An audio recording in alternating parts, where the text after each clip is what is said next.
היי, שמי אדי, אני מומחה להשקעות נדל"ן בארצות הברית. זה לא להאמין מה שקורה פה היום. בפלורידה אפשר לקנות וילה על המים ב$200,000. היום אני רוצה להסביר לכם למה כדאי להשקיע במגרשים בפלורידה.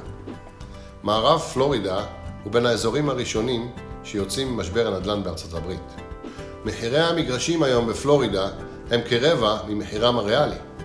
המגרשים ממוקמים בין וילות, בגודל של דונם ומוכשרים לבנייה מיידית. הממשלה הפדרלית היום משקיעה מיליארדים בתשתיות במערב פלורידה, עקב גידול האוכלוסין הנמשך כמו ב10 שנים האחרונות. גידול האוכלוסין ממשיך את המגמה של יותר ביקוש מהיצע. עקב זאת, מחירי המגרשים עולים כל הזמן. היום ב$5,000 תוכלו לקנות מגרש בין דונם ואפשר לבנייה מיידית במערב פלורידה.